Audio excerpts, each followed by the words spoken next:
USA analog astronautics missions in actual isolated and confined environments. And where we're going next, where we want to build technologies that reflect what we've learned to be able to enable next generation first response in any situation. So wherever you are in the middle of the Martian surface or the middle of Kentucky, we want to be able to help you and basically bring the hospital out to where you are instead of having to take you to the hospital. So before I get started, we got to thank the projects and studies are sponsored by Mars Academy, USA, AvatarMEDIC, the company, Space Surgery Institute, and Mars Without Borders. So the general overview of our goal with the AvatarMEDIC system is to provide real-time remote relief anywhere, anytime. And this is conceptualized as being for space, where you're going to have folks exploring, you're going to have robotic assets, you're going to have satellites, you've meshed up the planetary surface. And this is not unique to Mars, although this graphic is Mars, it's also Earth, right? We have Cubesats and different kinds of cool positioning systems and everything. And how do you create a system which could identify an injured astronaut and then route the correct response and take it from there? So we have been experimenting with pieces of this in actual analog situations by doing things like go find the astronaut out in the middle of, this is a simulated medical extravehicular activity, or amoeba as we call it. So we go hide an astronaut out there, and then you have to go find the astronaut using a technology, in this case like a drone, a simple UAV. Can you do it? Can you orchestrate it? So how do you get the astronaut back to the habitat so you can actually save their life? How do you stabilize them and triage them? What are triage procedures for the surface of Mars? How do you work with having not just your patient in a suit, but you're in a suit as well? How do you feel this out? And not only that, but once you're in the hab, can you use new technologies? That's a mixed reality, I think we call it spatial computer, to help give real-time guidance through AI, which I'll get to more later, or remote teams if you have that ability. So we're doing this for our own sake because, like I'm saying, we really go out here and do this. So it's a funny paradox or a kind of mixed challenge. We want to go out to these environments. In this case, this is 10,000 feet. I think some of these images are in Nepal, where this is an analog astronaut simulation mission. But that's a real isolated and confined environment. So you can want to do the mission, but you also need to keep the people safe for real, not just for fake, right, for the mission. But you have to keep them safe for real. So we need to bring along a lot of medical expertise, not just to test, but to keep our people safe so they can actually do procedure and simulate being an astronaut without getting really hurt. We're always considering the technology readiness level and the human readiness level. So you probably have heard a lot about technology readiness level. This is where you take things and assess how ready they are to be deployed in the real world, right?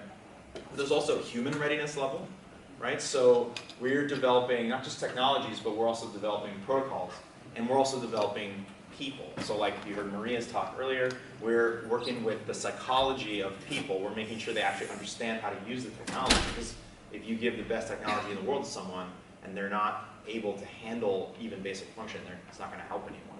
So with the specific AvatarMEDIC project, grab the logo here real quick, AvatarMEDIC project, we're kind of more in the area of kind of a TRL of 2, right? We are past 1 because we've been doing a lot of experiments with HRL where we're developing procedures that we now want to roll up into technology. So with the technology for AvatarMEDIC, again, we're at a level 2 kind of thing, because we've already observed quite a lot of things that we just want to solve for our own case, and which will be great for general space because we're using an analog situation. And the reason we're so focused about human readiness levels and technology readiness levels is because we really need to know those things for real, because we go out to varying levels of what we call fidelity to our simulation. So you've got Lower Mustang in Nepal, that's 10,000 feet. These missions have concluded. This one just concluded. 10,000 feet, okay, you're starting to get a little uncomfortable. You know, it's starting to be a better analog for space, but you know, it's 10,000 feet, it's not that much. Then you go to 15,000 feet. And now you're starting to get into a different situation. Now you're starting to have real physiological issues now you're starting to have the potential for the crew not just to be in simulated danger, but to be in real medical emergency. So with these missions, we have actual medical professionals that are on standby the entire mission to be the remote medical team, to do not just simulations and experiments, but to physically assist the real crew to make sure they stay okay. And we keep going. Next, in February, we're going to Mount Everest, to 17,000 feet, to do our highest fidelity mission yet. And this will present a lot of interesting challenges. However, the crew that's going on this mission is quite advanced. So the Mars Academy missions are attracting actual astronauts, attracting medical professionals, and attracting various kinds of technologists, because we're all focused on the same vision of trying to take space medicine and get it to a point where it's actually ready. It's TRL, it's HRL level ready. It has been verified enough that when we send it out to another planet, it's not an experiment, it's something that is ready to be deployed. So, like I said, we keep doing experiments. And this is where the turning point kind of comes for the work that leads us into AvatarMEDIC and out of Mars Academy and into AvatarMEDIC, where we're doing, this is real life, but simulated, but in a real isolated and confined environment, doing tele-anesthesia, tele-surgery overview. So you have real surgeons that are remotely situated, walking through a crew to do procedures of anesthesia and of general surgery. But it's not just about proving out technologies that are already here, because they don't work for space. You can't fly a hospital to Mars. It's not going to happen. You have to work with things that are going to be able to make sense in space, where you have a limited payload, you have harsh conditions, you can't bring all these specialty items. You have to bring general things. So you have things like 3D printing. This is a real technology that we have been verifying its function and developing protocols around it, right? Because the technology without the procedure, there's no manual for it, it's not going to help anyone. So this is called the Vapour Jet, and it's a 3D printed anesthesia device. Because did you know that they can't do surgery on the ISS right now?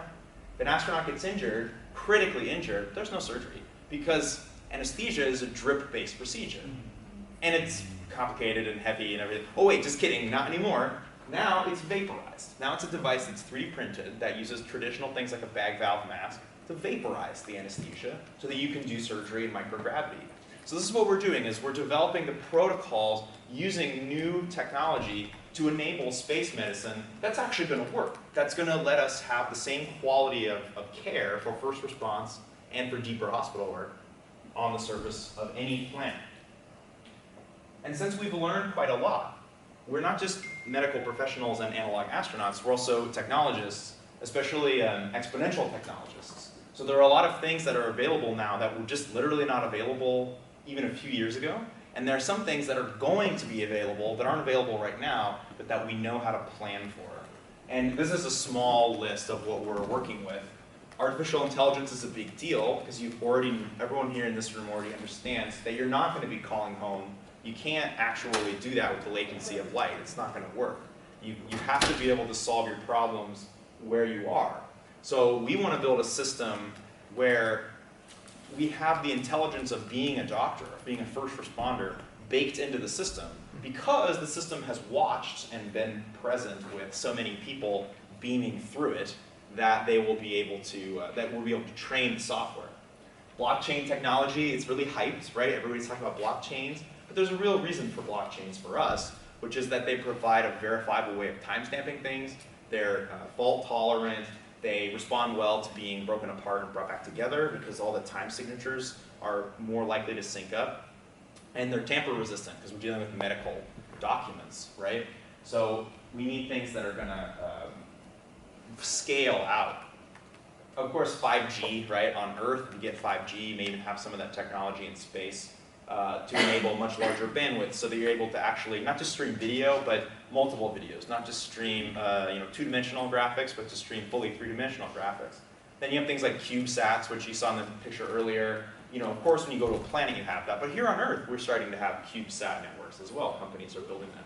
So we're going to work with that technology to enable medical care in rural settings, right? Because sometimes we like to joke that the middle of Kansas and Mars are the same thing when you come down to getting hospital care. And that's something we want to change, right? We want to change that.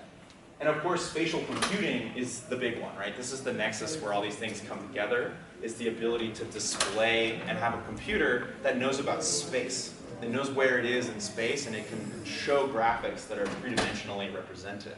This is going to make it much better for us to be able to show people how to do procedure, especially non-medically trained persons. Try to explain someone how to do an intubation versus try and show them how to do an intubation. You'll probably have more success showing them. Even better if you could just grab their arm, which is why we head into the robotics component of it, where we're going to add not just UAVs for searching, which we can test today, but we're also in, it's called the ANA Avatar Xprize. If you know about Xprize, they were the ones who gave us, those prizes give us really fun things, one of them being the Virgin Galactic space plane.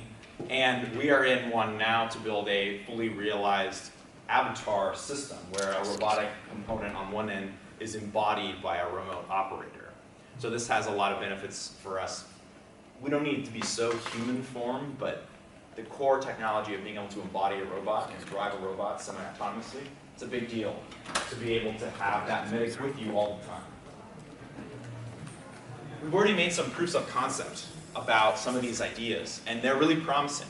They also win hackathons, so that's also fun. As a way to do a fast pressure cooker of experimentation, I recommend doing some hackathons for your own ideas. But this one here is called Avatar Rescue. And Avatar Rescue is an application that we're going to be bringing to the market, where we used, in this case, we used IBM's Watson to create a chatbot. So you talk to the computer, and it talks back to you. And we loaded it in with the procedures for doing basic triage and first response medical care. So this hypothesis here is that you could get a regular person to show up on scene with a victim that's down on the ground potentially, or they're having a distress or any manner of triage, right? You have to figure out what's going on, and then you have to render aid.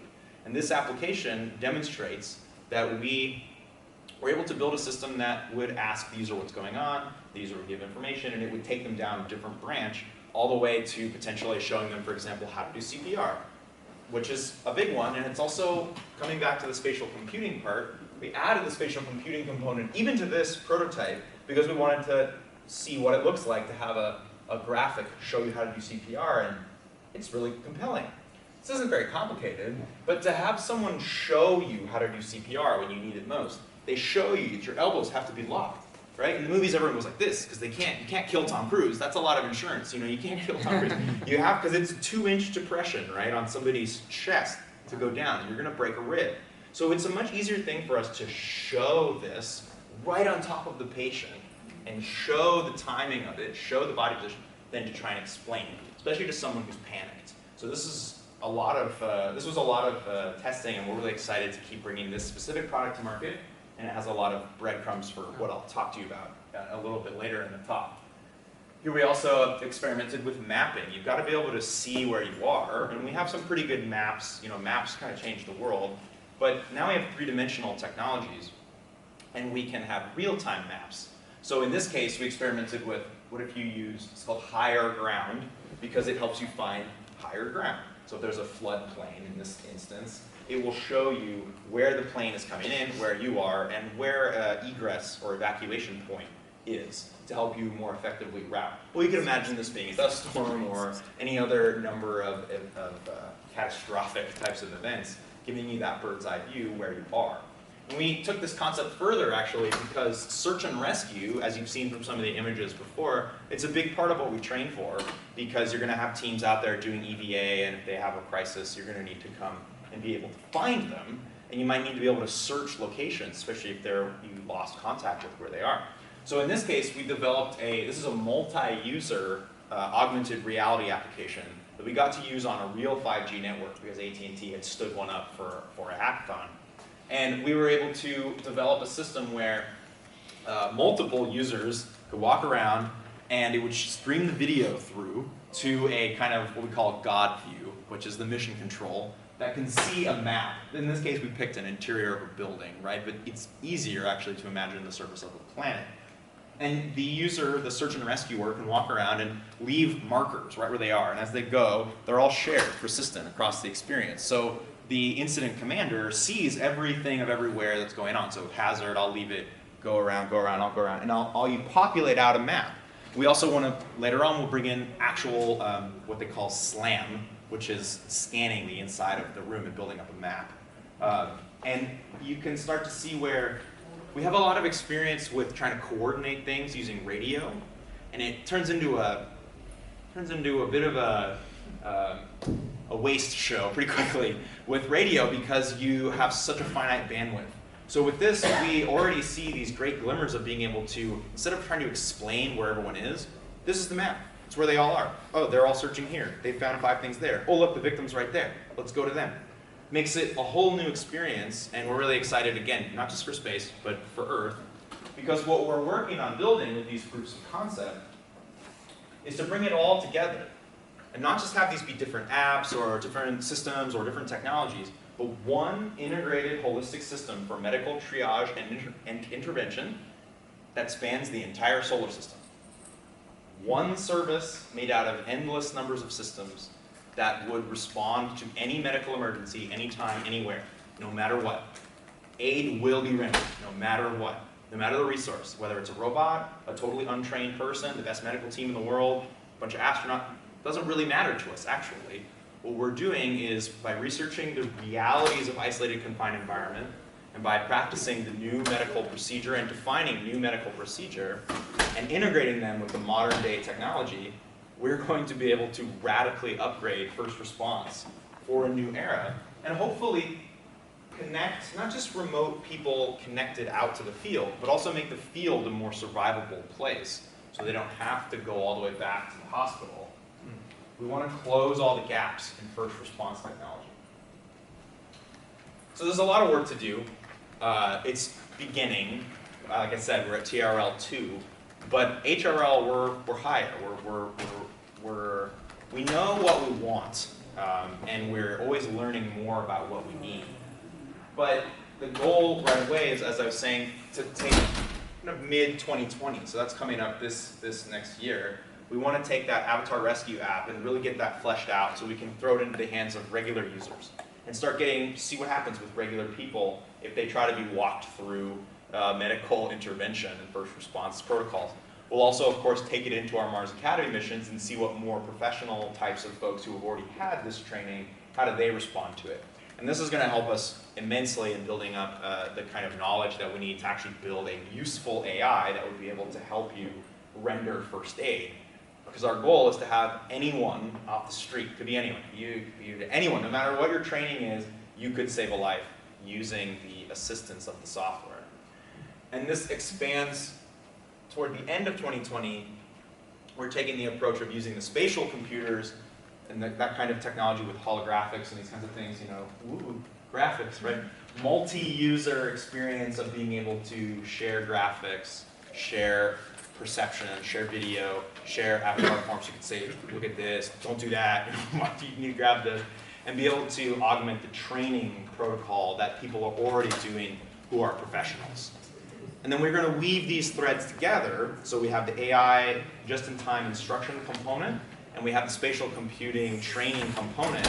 We're going to weave them together later, more middle of 2021, this is our plan, is to start building out the system so that it could be something that would work in real time for a much wider range of condition and start living on its own. So all the way up through 2020, 2021, it's going to be building out the system. It's going to be exploring, what are the problems with the technology. And by the end of 2021, we want to start testing this for use in real-life medical emergency. So we'll use our knowledge of simulations, we'll use the professionals that we already have many partnerships with to be able to work with the right stakeholders to begin to make simulations that will let us get ready to have it be the time of someday in the future, 2024 time, be able to pull some glasses out, or you're already wearing them, and if someone has a problem, the system will instantly start explaining to you how to help them, and it will call the relevant experts, and it will also inform the hospital, and everything will work as one synchronized whole. It's a big lift, but it's possible. Not only that, but I mentioned robots, right? We're in this Avatar Xprize. It's sponsored by the Japanese airline because they want to disrupt air travel. They think the future might be that we just embody a robot to do a task or a meeting.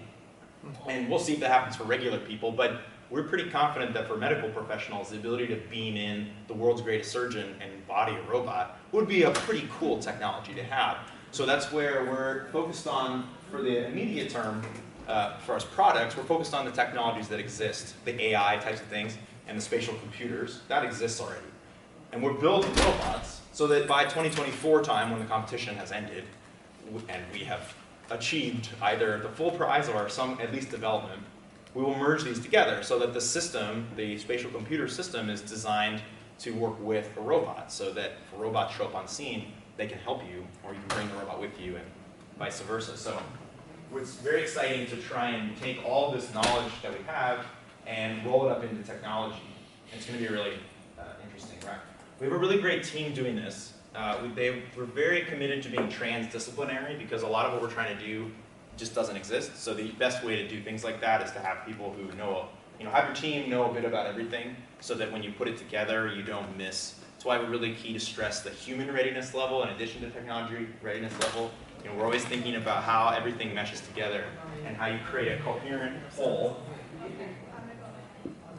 I'm just going to show you the team really quick because it's really fascinating that AvatarMEDIC represents kind of one of those moments where, I don't know if you surf, but like a wave is coming up and it just has to break. This is the time.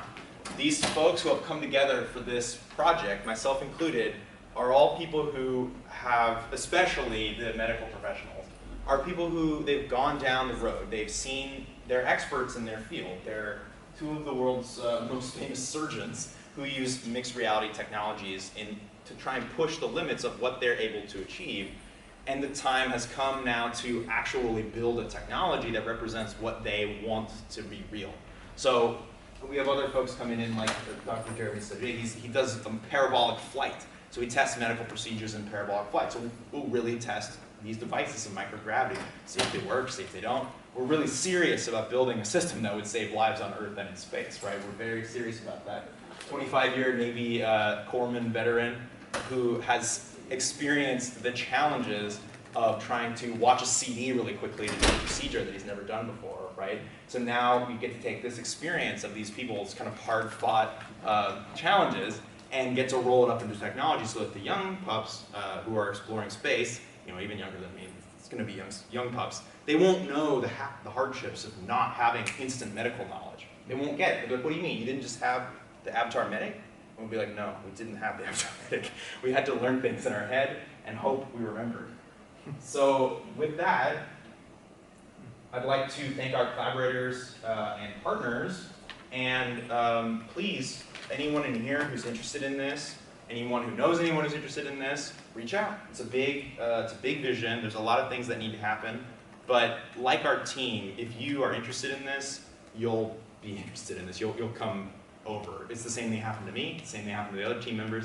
You say, oh, yeah, space medicine, next generation first response. Okay, So please come on over. Our doors are open, and I'd like to.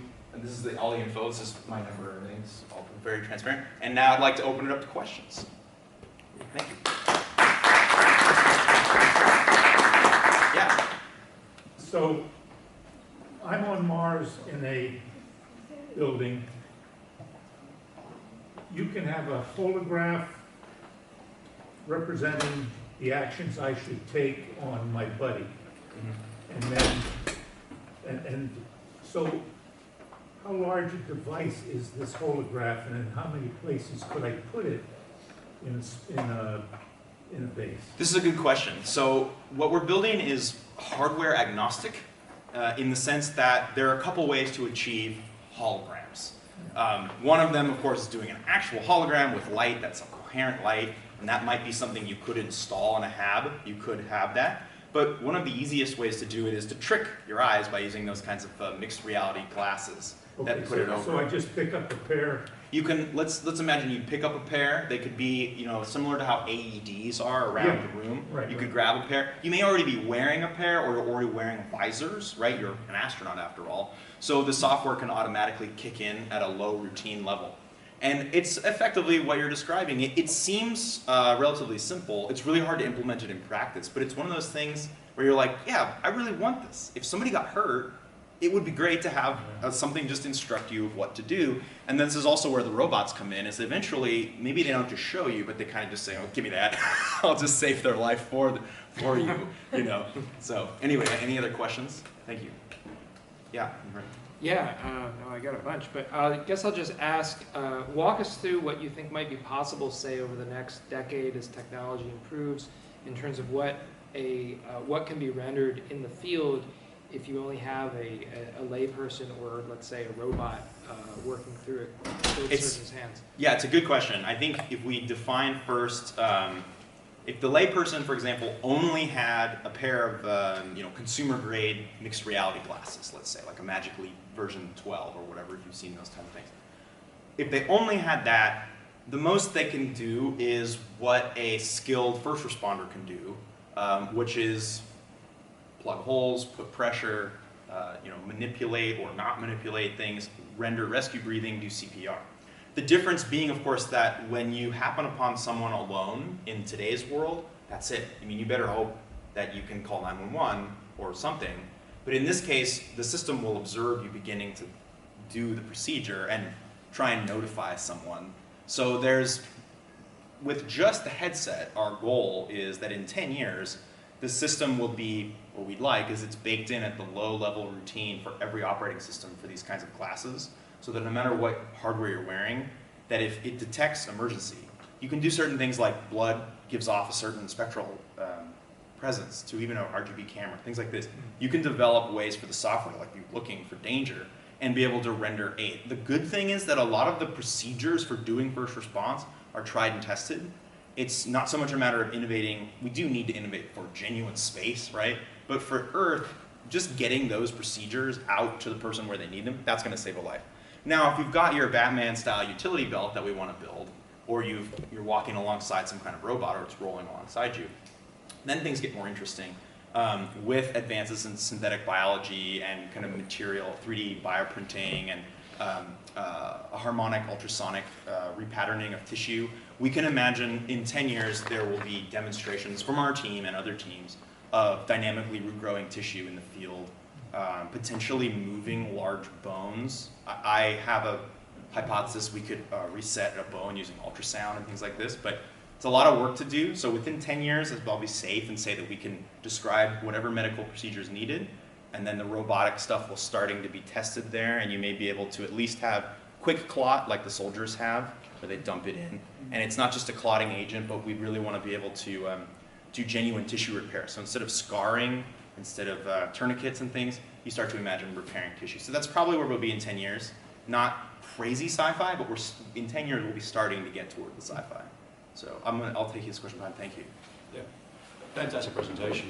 I was just wondering, on the point about 3D printing, you mentioned the International Space Station doesn't have any capabilities for medical applications. For anesthesia. They can't do anesthesia. They actually have a 3D printer, which is why that researcher developed the Vapour Jet technology, because you could 3D print that in the ISS and render. But the challenge, of course, and why I keep going back to human readiness factors is, if you have the ability to do something, but no one's trained on how to do it, even if I had a scalpel right now, I'm not going to do neurosurgery on you. You need the procedure. So there's a hand in hand that's what we're doing, but we're trying to work with space-based constraints, because if you build something that's ready for space, you better believe it's ready for Earth. It's ready for anything. Is there a question? Thank you. What else could you, if you had your AR goggles and you had a haptic suit, what level can you do at that point? Yeah, so it's a great question, and this is a part of the way we're designing the system, is to have haptic suit in mind, because the biggest thing that's a challenge for a remote advisor is situational awareness. So when you're in the field, you've got sensations going on. It's hot, it's cold, there are pressures, there are differences in air density, there are sounds, there are smells. Smells are also part of what we're doing.